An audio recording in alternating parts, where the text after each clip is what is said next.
Vamos conversar agora sobre a importância de você se manter alinhado com seu público-alvo, tendo sempre em mente atender quais são as expectativas desse público. A razão de ser de qualquer empresa são os clientes. Empresa nenhuma existe sem atender às necessidades dele. Aproveito aqui então para contar para você 2 cases que são bastante interessantes e elucidativos. Um dos cases é sobre a Kodak.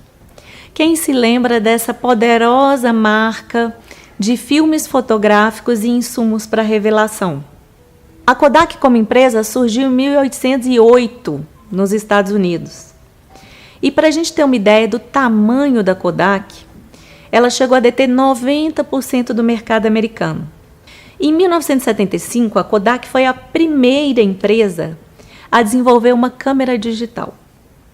Não como hoje a gente conhece. Dizem que a câmera digital nessa época parecia um tamanho de uma torradeira, mas era a primeira tecnologia capaz de tirar fotos sem a necessidade de filme e sem a necessidade de revelação. O que a Kodak fez com essa grande invenção? Nada. Durante muito tempo, eles se sentiram apavorados, com medo dessa nova invenção da câmera digital canibalizar o filme e os produtos para revelação. Enquanto a Kodak não continuou o desenvolvimento dessa câmera digital, outras empresas o fizeram. E quando a Kodak percebeu, aquela câmera de 1975 era extremamente defasada em relação às câmeras que atualmente as outras empresas disponibilizavam. Isso significou perda muito grande de mercado, porque os consumidores se adaptaram muito à câmera digital e pararam de consumir os filmes e os insumos para revelação. Essa história da Kodak a gente pode resumir em uma frase. A Kodak foi vítima do próprio sucesso. Muitas vezes isso pode estar acontecendo com o seu consultório. As mudanças, elas são muito sutis.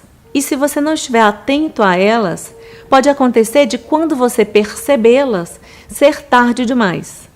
É sempre importante que a gente escute o público-alvo, quais são suas demandas e que a gente esteja disposto a se adaptar para atendê-las.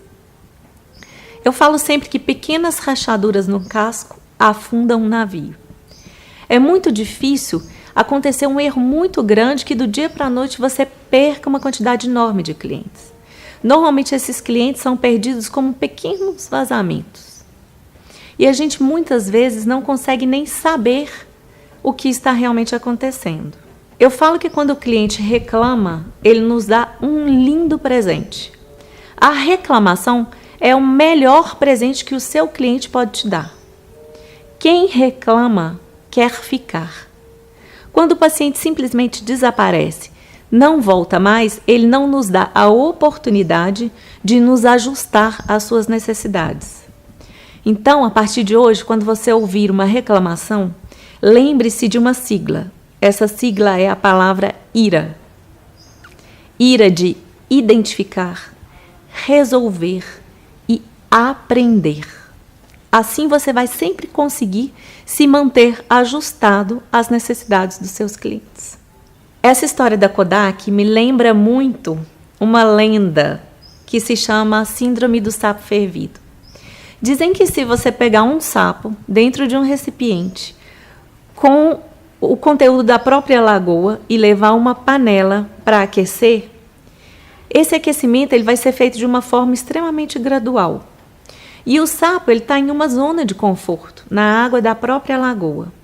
Ele continua se aquecendo sem perceber até morrer cozido dentro daquela própria água. Se você pegar esse mesmo sapo e jogá-lo em uma panela com água já fervendo, o sapo pula e foge. Muitas vezes, quando a gente está em uma zona de conforto, a gente corre o risco de sofrer a síndrome do sapo fervido, morrer no calor do nosso conforto. Então, fique atento a essas pequenas e graduais mudanças. Um outro case que eu adoro contar é o case das Havaianas. Sim, chinelo Havaiana. Esses chinelos surgiram em 1962, inspirados pelos chinelos dos japoneses feitos de palha de arroz.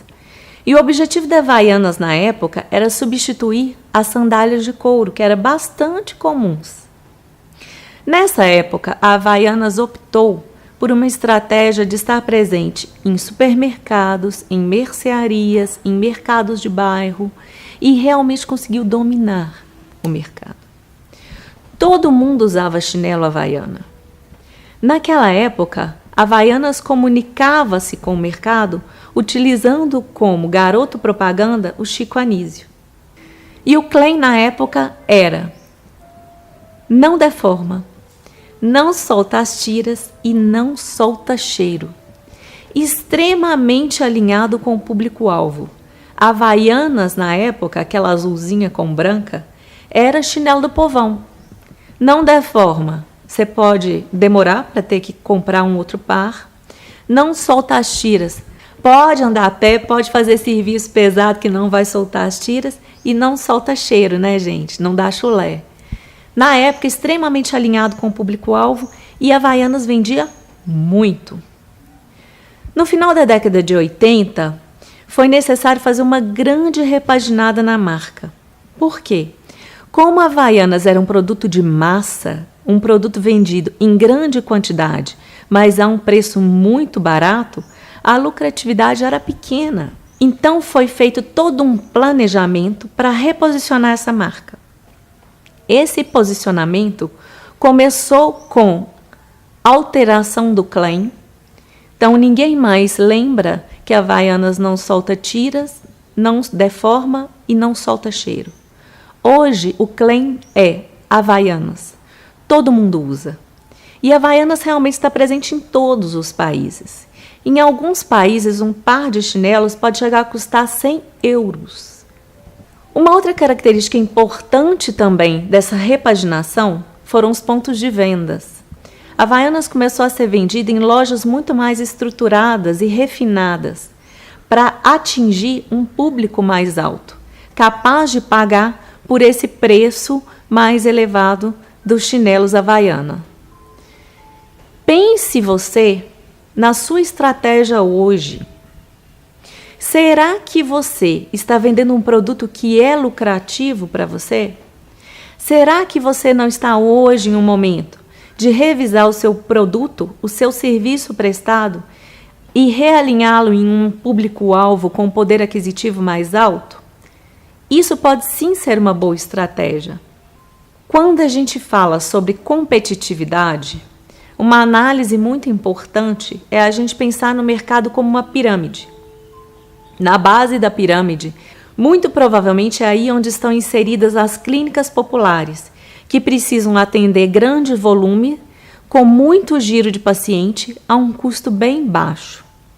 Uma camada intermediária seriam aqueles profissionais que atendem com um consultório modesto, mas com atendimento já diferenciado, e atenderiam uma classe B para A.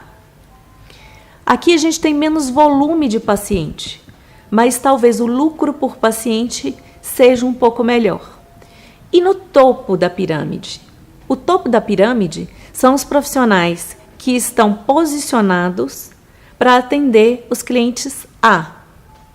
E aí entrariam características como a localização do consultório, diferenciação no atendimento e outros daqueles fatores que a gente pode alinhar para se preparar para atender esse público que, por estar no topo, é um público mais restrito, mas que talvez possa pagar um pouco mais sobre o seu serviço. Então eu quero saber, e você? Em qual dessas fatias você trabalha? Não existe fatia melhor ou pior do mercado. É importante que você realmente esteja alinhado e entregue o serviço de acordo com a fatia que você trabalha. Eu te convido a pensar então, o cliente que você tem hoje é realmente o cliente que você quer trabalhar? Agora a gente tem a oportunidade de criar um plano de comunicação. Se você determinar que você quer continuar falando com esse cliente que você já tem hoje no consultório, ótimo, perfeito. A gente alinha tudo para esse caminho. Agora a janela está aberta, uma janela de oportunidade. É o momento de você reavaliar se esse é o seu público ou se a gente vai traçar uma nova estratégia. Conte comigo para te ajudar, independente da escolha, a traçar uma estratégia poderosa.